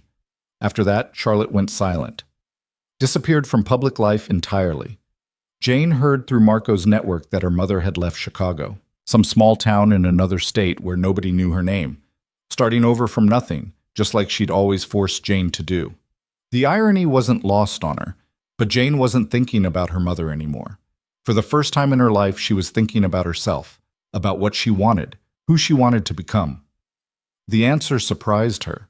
3 months after the settlement, Jane stood in front of an empty warehouse on the south side of Chicago and tried to see what it could become. The building was a disaster. Broken windows, water damage, decades of neglect turning the interior into something that looked more like a crime scene than a future. But it was hers. Bought with the settlement money her mother had been forced to pay back. Every dollar a small piece of justice. "You're sure about this?" Marco asked, standing beside her with his hands in his pockets, surveying the wreckage with a critical eye. "No," Jane admitted, "but I'm doing it anyway." She'd been thinking about Patricia Weston's offer to join the foundation board, had even attended a few meetings, sat through presentations about fundraising and donor relations and all the bureaucratic machinery that kept charities running. It was important work, necessary work. But sitting in those conference rooms, listening to people talk about helping vulnerable women in abstract terms, Jane had realized something. She didn't want to manage programs from a distance. She wanted to build something real, something that would have saved her if it had existed when she needed it. A shelter. Not the kind with institutional beds and fluorescent lighting and rules that felt like punishment. Something different. A place where women escaping abuse could actually heal, could learn to be whole again, could discover they were worth more than what had been done to them. The idea had taken root during one of her sessions with Sarah. They'd been talking about what healing actually looked like, and Jane had mentioned how Marco's building had felt like sanctuary, the safety of it. The way Elena had appeared with food and clothes without Jane having to ask. The gym where Risa had taught her to fight back. The therapy sessions that had helped her separate her mother's voice from her own thoughts. What if other women could have that? Jane had said. Not just a bed and a social worker's phone number. Actual support. People who understand. Sarah had smiled. Then you should build it. So here she was, staring at a warehouse that looked like it should be condemned, trying to imagine it full of life and hope and second chances. Marco was already pulling out his phone. I know a contractor. He owes me a favor, can have a crew here tomorrow to assess the damage. Marco, you don't have to. I know I don't have to. I want to. He glanced at her. You're doing something good here. Let me help. Jane had learned not to argue when he used that tone. Over the past 3 months, she'd learned a lot about Marco DeLuca, that underneath the crime lord exterior was someone who understood survival, who respected strength, who kept his word no matter what it cost him. She'd learned that he was loyal to the point of stubbornness, that he valued competence over sentiment, and that he had a surprising soft spot for lost causes. She'd also learned that she trusted him more than she'd ever trusted anyone, which was terrifying and comforting in equal measure. "Okay," she said. "Thank you." Marco made a call. Within an hour, a man in work boots and a hard hat showed up to walk through the space. Jane followed, taking notes, trying not to feel overwhelmed by the scope of what she was attempting. The contractor, a gruff older man named Frank who spoke in clipped sentences, pointed out structural issues, electrical problems, plumbing that would need to be completely replaced. "It's a lot of work," Frank said finally, "but the bones are good. You've got solid foundation, good ceiling height. Could be something special if you do it right." "How long?" 6 months if you want it done fast. 8 if you want it done properly." Frank pulled out a battered notebook, started sketching rough plans. "You'll need permits, inspections, the whole bureaucratic mess. But it's doable." Jane felt something spark in her chest. Hope, maybe. Or purpose. "Let's do it properly." Frank nodded, already calculating numbers. "I'll have an estimate for you by Friday." After he left, Jane and Marco stood in what would eventually be the main common area, surrounded by construction dust and peeling paint and the ghosts of what the building used to be. "You're really doing this," Marco said. Not a question. "Yeah, I really am." Jane turned to face him. "I know it's crazy. I know I have no experience running anything like this. But I have to try. If I don't—" She stopped, searching for the right words. "If I don't do something with what happened to me, then it was all just pain with no point. This way, maybe it means something." Marco's expression softened in a way she rarely saw. "It already means something. You survived. That's enough." "Not for me. Not anymore." Jane looked around the empty warehouse. "I want to build something, leave something behind that's better than what I found." "Then you will." He said it like it was fact, like her success was inevitable. Jane wished she had that kind of certainty. But maybe that was what faith looked like. Someone believing in you when you couldn't quite believe in yourself yet. The months that followed were a controlled chaos of permits and construction and endless logistical nightmares. Jane threw herself into it completely, learning as she went. She hired an architect who specialized in trauma-informed design. She consulted with social workers, therapists, survivors of domestic violence. She visited other shelters, took notes on what worked and what didn't, and slowly began to shape a vision of what her place would be. Not a warehouse anymore. A home. 12 private rooms, each with its own bathroom and space for women to feel safe. A communal kitchen where residents could cook together if they wanted or eat alone if they needed to. A therapy room. A gym. Risa had already agreed to teach self-defense classes. A children's playroom because Jane knew too many women stayed in dangerous situations because they had nowhere to take their kids. She named it Phoenix House. Elena said it was too on the nose, but Jane didn't care. She liked the symbolism. Rising from ashes. Becoming something new. Marco watched from the sidelines, offering help when she asked, but never pushing. He connected her with lawyers who helped navigate the nonprofit paperwork. He made sure the construction crew stayed on schedule. He showed up sometimes in the evenings to check on progress, hands in his pockets, asking questions that made it clear he actually cared about what she was building. "You're different," he said one night as they stood in the half-finished kitchen, reviewing paint samples. Jane looked up from the color swatches. "Different how?" "More settled, like you know where you're going now." He leaned against the counter. "When I first met you, you looked like you were bracing for a hit every second. Now you look like you'd hit back." "I had a good teacher." Jane set down the samples. "Actually, I had several. Risa taught me to fight. Sarah taught me to heal. Elena taught me that kindness doesn't have to be conditional." She met his eyes. "And you taught me that I was worth fighting for." Marco's expression did something complicated.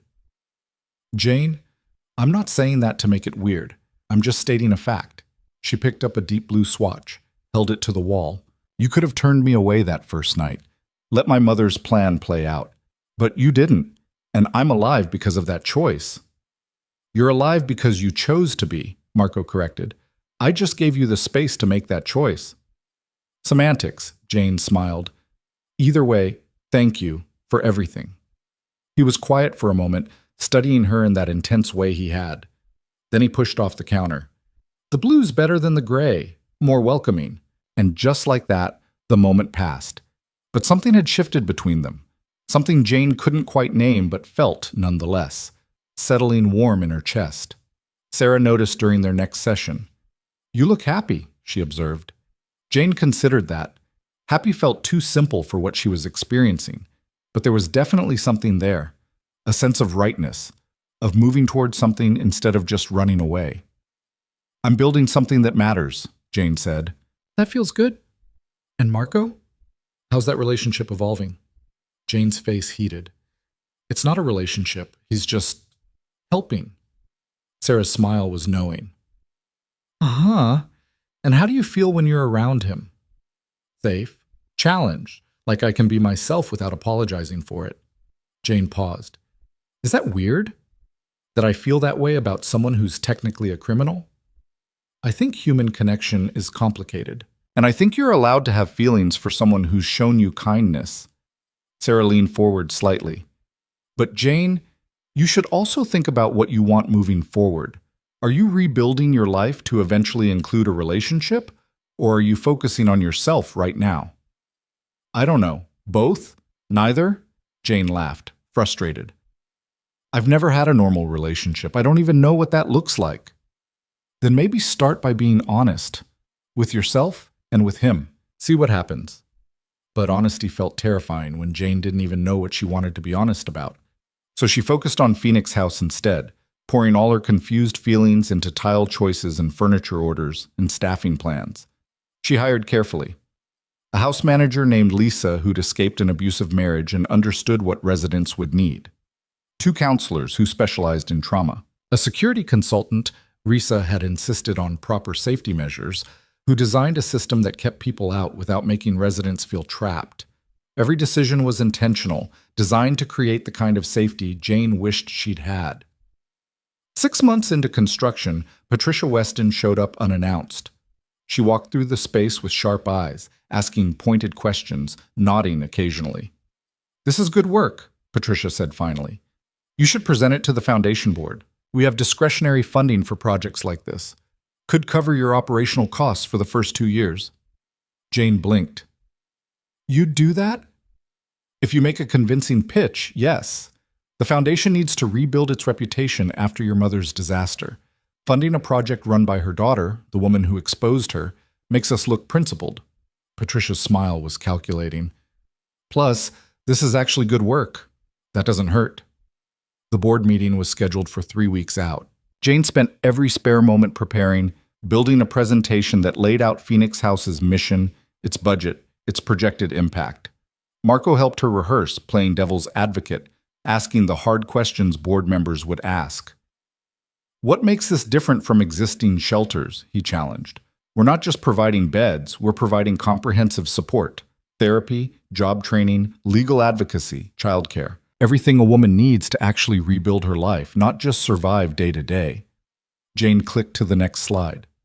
"Existing shelters do important work, but they're overwhelmed and underfunded. We're offering something more intensive, smaller capacity, but deeper impact." Marco nodded, satisfied. "Better. What about sustainability?" They went through it again and again until Jane could recite the whole pitch in her sleep. By the time the board meeting arrived, she was as ready as she'd ever be. The presentation went better than she'd hoped. The board members asked tough questions but seemed genuinely interested.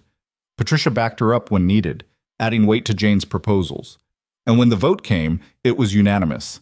The foundation would fund Phoenix House's operations for 2 years, with the possibility of renewal based on outcomes. Jane walked out of that conference room feeling like she could breathe properly for the first time in months.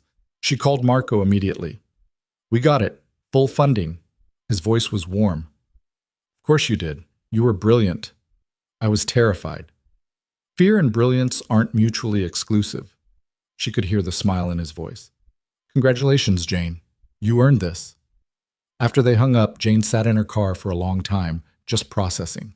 A year ago, she'd been nothing. Nobody. A woman so broken, she'd accepted her own death as inevitable. Now she was the director of a nonprofit, preparing to open a shelter that would help dozens of women escape the same hell she'd survived.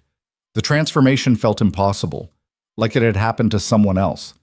But it was real. She'd done this. Built it from nothing but pain and determination and the kind of stubborn hope that refused to die no matter how hard her mother had tried to kill it. Phoenix House opened on a cold morning in November.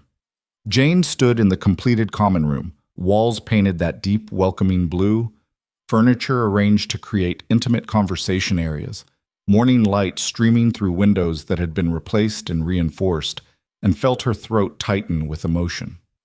It was perfect. Not in the Instagram-filtered way, not sterile or institutional. It looked like a home, like a place where people could actually heal. Elena had helped with the final decorating, bringing in plants and artwork and small touches that made spaces feel lived in. Risa had installed a punching bag in the gym, along with mats and equipment for her self-defense classes. Sarah had set up the therapy room with comfortable chairs and soft lighting.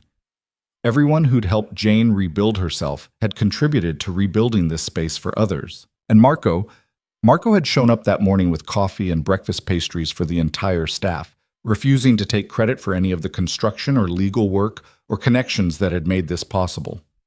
"Today's about you," he'd said when Jane tried to thank him. "Let yourself have this." The first resident arrived that afternoon, a woman named Maria, 23, with a black eye and a little girl clutching her leg. Lisa welcomed them, showed them to their room, explained how everything worked. Jane watched from a distance, remembering what it felt like to walk into safety for the first time. How foreign it had seemed, how impossible to trust. Maria's daughter, Sophia, 4 years old, spotted the playroom and gasped. "Mama, look, toys!" "You can play, mija," Maria said softly. "It's safe here." Jane had to walk away before she started crying. She found Marco in the kitchen, leaning against the counter with his coffee, giving her space to feel what she needed to feel. "First residents here," Jane managed. "I saw." His voice was gentle. "How you holding up?" "I don't know. It feels huge. What if I can't help her? What if this whole thing is just me pretending I know what I'm doing?" "Then you'll figure it out. Same way you've figured out everything else." Marco set down his coffee. "Jane, you built this. You made something real out of your pain. That takes courage most people don't have. Stop doubting yourself." "It's hard not to. My mother spent 26 years telling me I was worthless." "Your mother was wrong about everything, including that." He crossed his arms. "Look around. This exists because you made it exist. That's not worthless. That's powerful." Jane looked at him, really looked at him, and felt something shift in her chest. This man who'd saved her life without being asked, who'd helped her destroy her mother's empire, who'd stood beside her through every terrifying step of rebuilding herself, who'd never asked for anything in return. She'd been halfway in love with him for months and hadn't let herself acknowledge it because it felt too complicated, too messy, too soon after everything with her mother. But maybe Sarah was right. Maybe she needed to be honest. "Marco, She stopped, courage failing. He waited, patient as always. "Thank you," she said instead, "for all of this. For believing in me when I didn't believe in myself." Something flickered across his face. Disappointment, maybe. But he just nodded. "Any time." The moment passed. Jane went back to work, greeting new residents, helping staff settle into routines, making sure everything ran smoothly. But that almost confession haunted her, replaying in her head during quiet moments. Phoenix House filled up quickly. Women arrived broken and scared, carrying trauma like luggage. Jane watched them slowly unfold, learning to trust the safety, to believe they deserved more than what they'd survived. She saw herself in each of them, the flinching, the apologizing, the way they made themselves small, like taking up space was a crime. And she watched them heal, watched therapy and community and safety do their slow, necessary work. Watched women who'd been beaten down start standing straighter, speaking louder, believing they were worth fighting for. It was exhausting and beautiful, and everything Jane had hoped it would be. 3 months after opening, she was in her office late, reviewing applications for a grant that would let them expand capacity, when Marco appeared in the doorway. "You're still here," he said. "So are you." Jane set down her pen. "What's up?" Marco came in, closed the door behind him. He looked serious in a way that made Jane's stomach drop. I need to tell you something, he said. Jane braced herself. Okay. I'm getting out. He said it simply, like it wasn't the most shocking thing he could have said. The family business, all of it. I'm done. Jane stared at him. What? Why? Because I'm tired of living that life, tired of the violence, the paranoia, the constant waiting for someone to make a move. He sat in the chair across from her desk. I've been thinking about it for a while. Since the night I met you, actually. Watching you rebuild yourself made me realize I could do the same thing. Choose something different. What are you going to do instead? Legitimate business. I've got investments, properties, enough clean money to start over. He met her eyes. And I want to help here. With Phoenix House. Not financially. You don't need my money anymore. But with security consulting, legal navigation, all the background work that keeps places like this running. Jane's heart was pounding. You want to work with me. I want to work with you. For you. Whatever makes sense. He leaned forward. Jane, I've spent 20 years building an empire I don't even want anymore. Watching you build something that actually matters. It made me realize how empty my life has been. I want to be part of something real. And I want to be around you while I do it. The confession hung in the air between them. Marco, Jane's voice came out shaky. Are you saying what I think you're saying? I'm saying I care about you. I have for months. I'm saying that helping you has been the best thing I've done in years. And I'm saying that if you feel even a fraction of what I feel, I'd like to see where this goes. He paused. But I need you to know I'm not the same person I was. I'm choosing to be different. For myself, yeah, but also for you. Jane stood, came around the desk, and did something she'd been wanting to do for months. She kissed him. It was tentative at first, testing, but when Marco's arms came around her, it deepened into something certain, something that felt like coming home. When they finally pulled apart, Jane was breathless. I've been wanting to do that for a while, she admitted. Marco's smile was real, warm, nothing like the cold calculation she'd seen that first night. You should have. I was scared of messing this up, of losing you if it went wrong. You're not going to lose me. He cupped her face gently. I'm all in, Jane. Whatever this is, wherever it goes, I'm all in. Jane believed him, not because he said it, but because she'd watched him prove it over and over for the past year. Marco DeLuca kept his promises, and if he said he was choosing her, choosing this, then he meant it. Okay, she said. Then let's figure this out, together. The next 6 months were a study in building something new. Marco stepped away from his organization gradually, transferring operations to his second-in-command, making it clear he was out for good. It wasn't clean. There were people who didn't believe him, who thought it was a trick, who tried to pull him back in. But he held firm, and eventually they accepted it. He moved into a condo in the same neighborhood as Phoenix House, started showing up for dinner service, talking to residents, offering the kind of steady male presence many of them had never experienced without violence attached to it. He was careful, respectful, never pushing, and slowly the women learned to trust him the way Jane had. Risa found it hilarious. Never thought I'd see the day Marco DeLuca serves spaghetti to domestic violence survivors.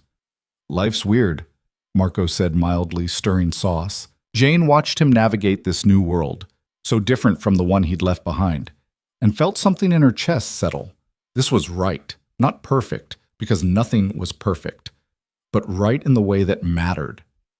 They took it slow, both of them learning what a relationship looked like when it wasn't built on fear or control. Marco taught Jane what healthy boundaries felt like.